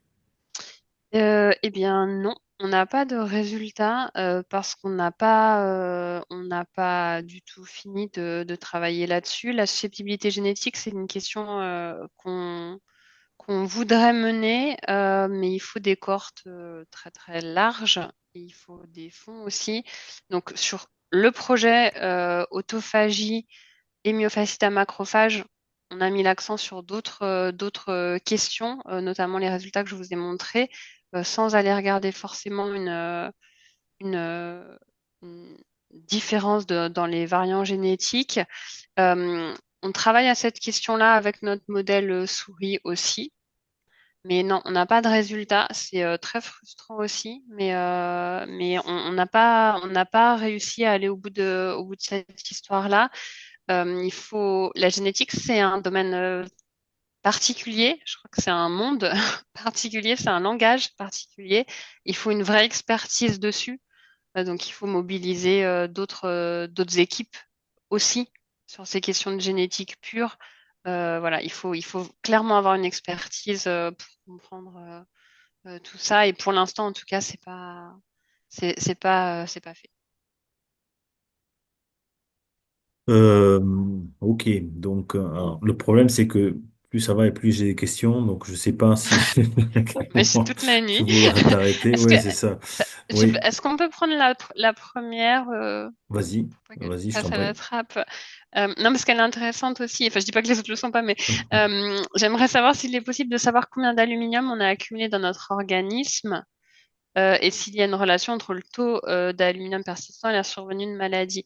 Alors, on peut savoir à quelle quantité on a été exposé, quelle quantité on a reçu par la vaccination. Si on a des carnets de vaccination à jour, en tout cas, on peut savoir ce qu'on a reçu, à quel âge, et essayer de retrouver, ça c'est assez facile, retrouver la quantité d'aluminium dans chaque vaccin. Sous réserve que parfois on n'a pas du tout enfin, c'est pas du tout cette quantité qui est dans le vaccin et qu'on n'a pas dosé chaque vaccin qu'on a reçu. Mais théoriquement, on peut savoir ce qu'on a reçu. Par contre, on peut vraiment pas savoir ce qu'on a réussi à éliminer. C'est très propre à chaque individu. Donc, il n'y a aucune, chez l'homme au sens large, hein, il y a pas moyen de savoir ce qui persiste ou non en termes de quantité. Peut-être un petit complément qui renvoie peut-être aux questions génétiques, ça moi je ne sais pas, mais des personnes ont développé une myofascite à macrophage après un seul vaccin et d'autres après 6 ou 7. Mm, mm. Je ne sais pas si, Guillemette, si tu, ça, tu vois plutôt une piste génétique derrière. A priori, oui. Enfin, moi, j'ai du mal à ne pas l'envisager en tout cas, parce que sinon, on aurait tous la même réponse aux Hmm. mêmes doses, en fait. Clairement, il faut pas oublier qu'on a aussi une grande partie de la population qui n'a pas de troubles en recevant des adjuvants. Donc, il faut essayer de comprendre pourquoi chez eux, ça n'a pas induit quelque chose, pourquoi chez certains, on a une élimination qui n'est pas la même, qui est moins bonne, et des troubles qui apparaissent. Je crois que c'est vraiment important d'essayer de Ouais. comprendre cette distinction-là. Sachant qu'avec l'augmentation de l'exposition en particulier pour les enfants, c'est probablement un des, une des raisons qui peuvent expliquer l'explosion des cas d'autisme, parce que dans les années 75, il y avait 5000, un enfant sur 5000 qui était autiste. Maintenant, on est aux États-Unis à 1 sur 32. Alors, bien sûr, il y a eu une refonte de la caractérisation des troubles du neurodéveloppement, mais ça n'explique qu'une toute petite partie. En tout cas, ça n'explique pas les évolutions Mm. aussi catastrophiques et récentes. Et Oui. c'est un des Après, arguments qui amène Robert Kennedy à vouloir être très actif sur le sujet. oui. Non, mais il a raison, c'est 1 sur 36 d'après les derniers chiffres. 1 sur 22, il semble, dans certains États. Euh, c'est ce que j'ai dit dans la diapo vraiment sur la question de l'enfant. Quand on regarde la littérature, on comprend assez facilement en fait que les adjuvants à base d'aluminium ont toutes les caractéristiques pour être des très bons facteurs de risque. Ils sont très pro-inflammatoires, ils sont biopersistants, ils peuvent bouger dans l'organisme, ils peuvent traverser la barrière hémato-encéphalique. Ils savent faire tout ce qu'il faut en fait. Ils perturbent le système immunitaire chez le tout petit. C'est parfait en fait. Alors c'est un peu fort peut-être comme mot, mais c'est exactement ce qu'il faut pour favoriser la survenue d'un trouble du neurodéveloppement. Ça ne veut pas dire qu'il n'y a que ça. Je pense que l'enfant, depuis ces dernières décennies, il est exposé à énormément d'autres choses très toxiques pour le développement de son cerveau et de son microbiote aussi. Il y a plein d'autres choses, mais c'est clairement un facteur de risque qu'il ne faut pas mettre de côté. Et malheureusement, quand on regarde les grands projets européens, il y a énormément de choses qui sont menées, alors européens, internationales, même à l'échelle de la France, il y a plein de projets qui sont menés pour essayer de comprendre à quoi sont exposés les enfants autistes. Moi, j'ai eu l'occasion d'échanger sur ce point avec les responsables d'un projet français de très grande envergure. Je crois que c'est 6 millions d'euros. Enfin, c'est vraiment un gros projet de suivre des cohortes, des couples mère-enfant, enfin, pour essayer de comprendre les expositions du tout petit.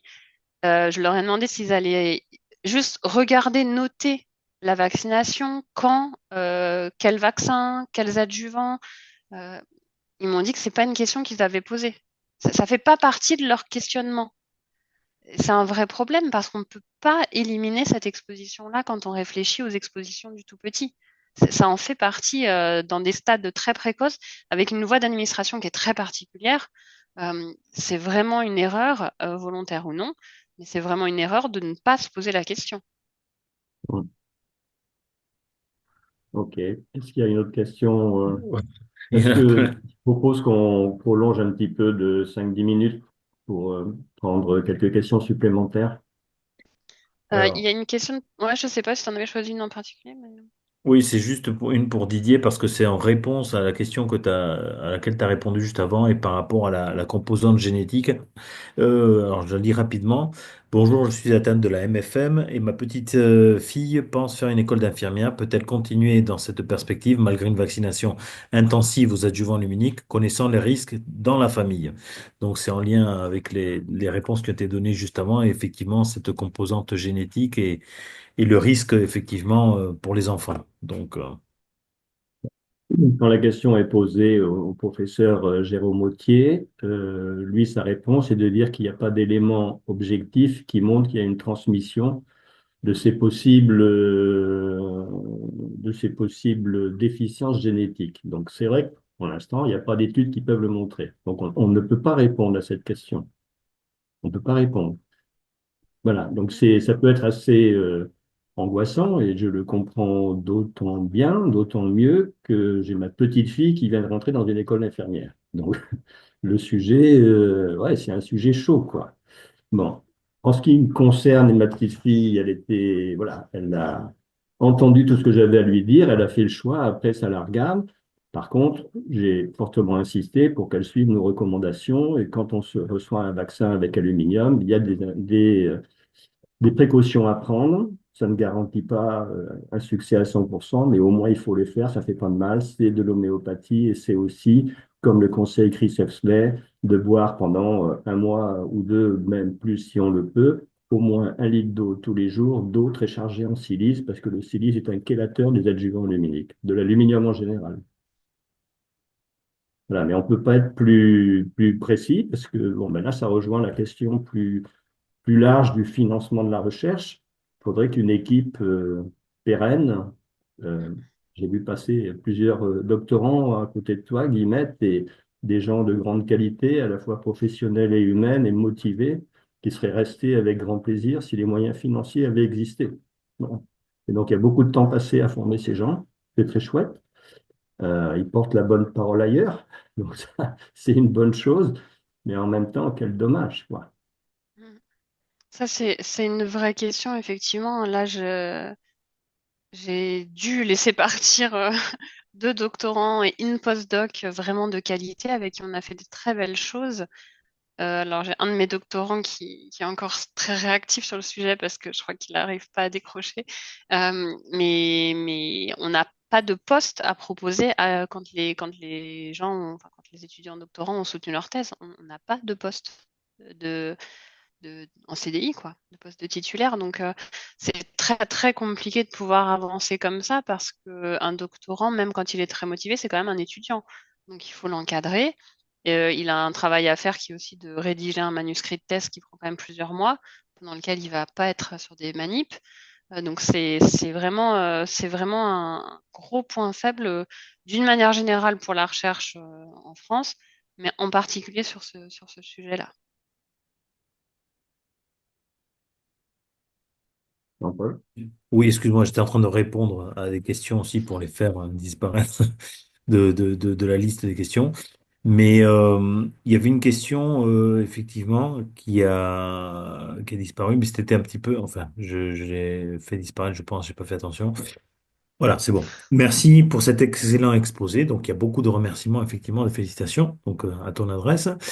Quels sont vos moyens de communication et de publication de vos travaux pour une sensibilisation publique? Donc, ça rejoint un petit peu la question juste avant. Donc, ou Didier, ou Euh, enfin. moi, je peux en dire un mot. Nos moyens de communication à nous, chercheurs, ils sont probablement pas les meilleurs, en fait, parce on sait pas beaucoup communiquer en dehors du monde de la recherche. Et c'est pour ça que je remercie aussi Didier pour l'invitation aujourd'hui. Ça sort et ça me permet de parler à d'autres gens. C'est très agréable quand même d'expliquer ce qu'on fait. Euh, Notre mode de communication à nous, c'est vraiment la publication scientifique. C'est aussi la présentation dans des congrès. J'avoue qu'on n'en fait plus beaucoup parce que c'est toujours un coût. de toute façon, de se déplacer, d'aller présenter quelque chose. Donc ça fait quelque temps qu'on l'a pas fait. Mais moi, c'est vraiment ma manière de communiquer, c'est l'écriture d'articles scientifiques. Mais probablement qu'il faudrait qu'on fasse mieux. Alors, je peux peut-être compléter. Euh, il y a une notion moi, me parle beaucoup, c'est la notion d'alliance entre les chercheurs et les citoyens. Je pense que les chercheurs sans les citoyens, ça fonctionnerait pas. Et je pense que nos grèves de la faim l'ont montré, ou notre implication en général. Et bien évidemment, les citoyens sans les chercheurs, on n'irait nulle part. Donc cette alliance entre nous, basée sur des vrais critères de science, sur la droiture, etc., c'est quelque chose qui est juste essentiel, quoi. Et donc, par rapport à ça, chacun son rôle, un peu, effectivement, c'est un peu ce que tu dis, Guillemette, c'est-à-dire que nous, on fait de la recherche, on peut pas tout faire. Je crois que c'est aussi à nous, en tant que citoyens, de dire on va diffuser la bonne parole. Et j'en profite pour dire aux gens qui sont présents qu'on se pose la question, on n'a pas encore décidé au niveau de 3M, mais on va possiblement travailler avec quelqu'un de spécialiste dans la com, justement pour pouvoir essaimer toutes les connaissances que vous avez. Là, tu nous en as montré quelques-unes, mais il y en a bien évidemment beaucoup plus. Vous avez beaucoup, beaucoup de compétences qui sont reconnues au niveau international. Faut absolument qu'on arrive à diffuser les informations, peut-être aussi en écho ou en relais avec ce qui va se passer aux USA dans les années à venir ou dans les mois à venir. Donc oui, on sera sans doute amené avec notre réseau d'adhérents et de donateurs à en reparler parce que ben, ça a un coût et si les citoyens ne le font pas, ce ne sont pas les organismes publics qui vont le faire. Je pense que tout le monde l'a compris. Et en interne aussi, je sais qu'il y a des équipes qui communiquent très bien, notamment sur les réseaux sociaux. Enfin voilà, mais il faut des lab managers, il faut des gens au sein des équipes qui font ça. Et moi, sur mes sujets-là, j'ai personne. C'est-à-dire, si je le faisais, ce serait forcément moi. Et c'est un temps que je prends pas et que j'ai pas forcément envie de prendre pour aller sur ce type de communication. Je pense que tout le monde a compris aussi. Tu l'as bien montré dans ton image du monde. Voilà, il reste Guillemette et ces deux Oui. doctorants ou là, enfin, les deux personnes qui travaillent avec toi, Luis Lujan de son côté. Et si nous, on n'est pas là pour soutenir à fond, c'est dangereux. C'est dangereux. Voilà, Mm, c'est dangereux. Donc, Il y il a faut d'ailleurs absolument qu'on soit là tous. il y a d'ailleurs une question dans ce sens qui est passée, qu'est-ce qui est devenu Exley? Donc, Alors là, il est à la retraite. Il est à la retraite, il est très joignable quand j'ai une question. Il est toujours de bons conseils parce qu'il a une expertise tellement incroyable que c'est difficile de s'en passer en tout cas. Mais il est officiellement à la retraite, donc il a plus d'équipe, donc il a plus de manip, il a plus de résultats qui vont sortir, il n'y a plus rien qui va sortir d'un point de vue vraiment des données scientifiques. Par contre, il continue à diffuser de l'information sur ce qu'il a appris, sur ce qu'il sait. Oui, Et donc, il a une newsletter hebdomadaire, hein, auquel chacun peut s'abonner, qui est en anglais, mais avec les traducteurs Google, il y a des traductions qui sont plutôt fiables. Donc, c'est oui, possible oui, de suivre la diffusion de ces informations sur tous les sujets liés à l'aluminium. oui, tu as raison. Donc, sa Oui, newsletter, c'est docteur, je sais plus. je sais plus. alors, une question peut-être un peu plus pour revenir sur la MFM, c'est que se passe-t-il après 22 ans sans nouvelle injection? Les symptômes de MFM diminuent-ils ou persisteraient-ils? Alors, c'est une question clinique, là. C'est un peu en dehors du domaine de Guillemette, je pense. Hmm. Euh, c'est une question qui est très difficile. Il y a des personnes qui ont bien remonté la pente. J'en fais partie. On est une petite minorité au sein de 3M. Il y en a dont l'état de santé s'est détérioré, en particulier s'il y avait des pathologies qui se sont surajoutées. Et pour la plus grande partie des personnes, c'est une situation qui est plutôt stable, mais qui est stable dans le négatif, j'ai envie de dire, quoi, stable dans la difficulté. Voilà, des personnes qui sont très fatiguées, très douloureuses, et qui le demeure, en fait. Après, peut-être qu'il y a des possibilités aussi thérapeutiques qui peuvent exister, mais là aussi, il faut de l'argent pour faire de la recherche. Ce que je peux peut-être dire, euh, pour rester quand même optimiste, c'est que là, on tente une expérimentation de soins thérapeutiques avec un médecin et un réseau de kinés dans le Pays Basque autour de l'alimentation. On sait que le microbiote, c'est extrêmement important. Donc, il y a un travail qui se fait autour de la micronutrition, de la kiné viscérale, etc. On va voir ce que ça peut donner auprès des malades. Et s'il y a des résultats qui sont intéressants, on pourra élargir ensuite. Mais là aussi, il faut se Yeah. mobiliser, hein, parce que c'est compliqué. Et je peux vous dire qu'au niveau du CA2-3M, si on était un peu plus nombreux à se mobiliser, ça serait plus facile et on pourrait couvrir plus de champs. Il y a une question aussi sur pourquoi en fait on essaie d'identifier les personnes les plus susceptibles Hmm. de développer des troubles plutôt que de demander le remplacement par du phosphate de calcium. Alors je pense que on fait pas l'un ou l'autre, c'est juste qu'on on fait pas tous les deux. Moi, je suis sur l'aspect scientifique, on va dire. Évidemment, vaccin sans alu, c'est votre positionnement de demander le phosphate de calcium dans les vaccins.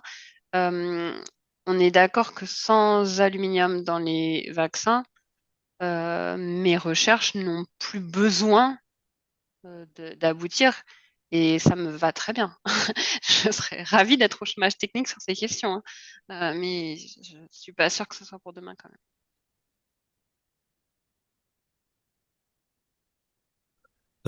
Il y en avait juste une au-dessus, Guillemette, c'est y a-t-il des études pour savoir si on a une prédisposition individuelle à accumuler l'aluminium, qui est un peu en relation, et Mhm. sur lequel tu avais un peu répondu dans le cadre Ouais. des études. Oui, c'est ça, c'est ce qu'on a envie de mener, qu'on avait commencé. On a eu pas mal de difficultés de différents ordres sur le travail qui avait été initié. Donc ça, c'est voilà, c'est quelque chose qui est en pause et pour lequel il faudrait repartir euh, avec des gens qui maîtrisent absolument ces questions de variants génétiques, ce qui n'est pas mon cas du tout. J'ai réussi à réduire, mais il y a toujours le Je cap de vois. 20 questions qui... Alors, je sais pas si tu en as d'autres. Bon, parce il y a des félicitations, donc c'est juste une information. Tant que j'ai pas validé les réponses, elles disparaissent pas. Donc, je vais essayer de naviguer. Donc, il y a beaucoup de remerciements. Donc, ça, c'est plutôt agréable. Et j'ai pas réussi à aller... alors, une question que je comprends pas, mais peut-être que toi, parle-t-on toujours d'un cumul d'aluminium via la mer? Je l'ai vu passer. Écoute, ça, je sais que ce que je peux dire en tout cas, c'est que le transfert d'aluminium, alors c'est aluminium quel qu'il soit, hein, c'est pas l'aluminium vaccinal en particulier, euh, il a été montré à travers le placenta. On sait que alors c'est souvent chez l'animal, hein, mais que la femelle gestante qui reçoit de l'aluminium, euh, l'aluminium après peut être dosé au niveau placentaire ou au niveau des tissus du fœtus. Il n'y a pas d'études menées plus que ça. C'est un sujet, moi, quand j'avais regardé ça pour voir un peu ce qu'on avait, je crois que j'ai trouvé 4-5 études. L'aluminium dans le lait maternel, on sait qu'on peut en avoir, mais le lait maternel, on a des centaines et des centaines de composés toxiques. Donc, voilà. Euh, il y a très très peu d'études hein, qui se sont intéressées à cette question et aucune en considérant l'aluminium vaccinal. Donc, c'est une vraie question, hein. Mais peut-être, alors Didier, je sais pas, c'est. Ah, vas-y. Deux dernières questions peut-être, parce qu'on Mais va tu peux les devoir... choisir si tu veux. Donc, si tu envoies une, j'en ai une que peut-être tu peux répondre, c'est quelle homéopathie? Donc, sûrement pour répondre et contre. il faut aller sur notre site vaccinsansaluminium.org, dans l'onglet Vous êtes, et là, vous mettez Vous êtes un citoyen et vous trouverez sur une question avec les réponses précises qui ont été apportées par la responsable nationale de l'homéopathie. Tu veux en choisir, Didier? Alors, j'en ai une autre, mais si tu veux parcourir Moi, toi non, aussi. mais Guillemette, oui. Il y en a une, quid des vaccins à ARN comme stratégie de remplacement des techniques classiques et donc des adjuvants? Alors, moi, je dis oui si la sécurité est étudiée correctement et démontrée. Si c'est pas le cas, c'est pas ma question scientifique, mais pour moi, c'est pas mieux. Ouais. En ce qui nous concerne, dès que les vaccins à ARN messager Covid sont arrivés, on a publié un article sur notre site, vaccinsansaluminium.org, en disant c'est un vaccin expérimental. Notre conseil, vous n'y touchez pas. D'autant qu'il existe des traitements qui ont montré leur efficacité. D'un côté, hydroxychloroquine, azithromycine, d'un autre côté, ivermectine. On rajoute vitamine D et zinc, et ça fonctionne très bien. Donc ça, c'est pour le Covid. Les vaccins pédiatriques à ARN messager, c'est possiblement dans les tuyaux, mais tant que ça n'aura pas fait la preuve de son efficacité, c'est non. Et de son innocuité. Pardon, Hmm. son innocuité, oui. Non, mais l'efficacité, c'est une bonne question L'efficacité aussi, non mais plus, d'ailleurs. Oui. c'est bien aussi, quand même. Une dernière question? C'est dur, hein, parce que là, c'est moi qui dois Oui. choisir, c'est pas, Après, c'est pas attends, si. Vas-y, vas-y, c'est je parfait. peux peut-être préciser que non, non, juste, j'ai fait exprès de les laisser sur la première diapo. Il y a mon adresse mail, hein, donc si vous avez des questions, et je veux pas que forcément laisser sans réponse. Si c'est des choses auxquelles je peux répondre, il faut pas hésiter à m'envoyer un message pour reposer Autrement, la question. il y aurait Ou une ok. possibilité, c'est qu'on arrête là officiellement le webinaire, donc en clôturant et en apportant nos conclusions. Et puis si certains veulent rester, peut-être, si Guillemette, tu as encore l'énergie, on peut continuer sur les questions Ben qui... moi oui, et puis vraiment ceux qui veulent aller dormir ou faire autre chose peuvent me contacter sans problème. Enfin, vraiment avec Ok. plaisir. Donc, ce que je propose là, c'est on conclut, on coupe l'enregistrement et voilà. Guillemette, si tu te sens, on poursuit un petit peu avec ceux qui voudront. OK? Ça vous Très bien. va? Guillemette, Jean-Paul, OK? Ouais, je vous fais une petite conclusion que j'ai un peu préparée avant ce webinaire et puis c'est Guillemette qui aura le mot de la fin ensuite. Je voudrais vous dire un peu mon sentiment, c'est personnel, mais pour moi, nous sommes face à un système pervers, comme le nomme Marc-Claude Racamier, qui est un psychiatre psychanalyste très réputé, dont on parle de plus en plus en ce moment. Et Hannah Arendt explicite ce qu'il en coûte à nos sociétés. Je la cite, ce mensonge constant n'a pas pour but de faire croire au peuple un mensonge, mais de s'assurer que plus personne ne croit plus rien. Un peuple qui ne peut plus distinguer la vérité du mensonge ne peut pas distinguer le bien du mal. Et un tel peuple, privé du pouvoir de penser et de juger, est sans le savoir et sans le vouloir, complètement soumis à la règle de mensonge. Avec un tel peuple, tu peux faire ce que tu veux. Voilà. Moi, mon intime conviction, c'est qu'on est exactement dans ce cas de figure. Donc, face à ça, nous, notre manière à nous de résister, quand je dis nous, c'est nous tous qui sommes là, adhérents, donateurs, tout notre réseau, c'est c'est de renforcer l'alliance des chercheurs et des citoyens. Et en particulier, d'apporter aux chercheurs et aux chercheuses les moyens, et aux chercheuses, et les chercheurs, mais, et les chercheuses, les moyens de travailler en toute liberté pour d'obtenir le financement des pouvoirs publics. Alors, merci à tous ceux qui sont là, parce qu'on est tous dans ce cas de figure. Merci à tous et à toutes pour votre engagement. Et surtout, merci à toi, Guillemette, à qui je laisse le mot de la fin. À Bah, toi. écoute, merci beaucoup Didier. Ben, merci Didier pour ces mots. Merci pour tout ce que vous apportez depuis longtemps, bien avant que j'arrive, mais depuis que je suis là en particulier. Moi, je crois que ce genre de présentation, c'est aussi le moyen de se rendre compte de tout le chemin parcouru. Alors, dans mon cas, c'est tout le chemin scientifique parcouru. C'est un chemin parfois compliqué. C'est pas un sujet qui est toujours facile à porter au sein de la communauté universitaire, on va dire. On a pas mal d'attaques aussi, mais c'est pas très très grave en tout cas. Je crois qu'on peut quand même collectivement être assez fiers de ce qu'on a fait tous depuis toutes ces années. Voilà, je pense que c'est bien aussi parfois de se le dire. Scientifiquement, c'est un sujet incroyable, vraiment passionnant parce qu'en fait, on ne sait pas grand-chose, donc ça laisse un champ libre. Euh, il y a plein de points positifs scientifiquement sur ces questions-là, des choses qui sont faciles à faire, des choses plus compliquées. Et puis humainement, c'est vraiment un sujet très riche aussi. Moi, j'ai rencontré énormément de gens, de scientifiques, de non-scientifiques, évidemment E3M.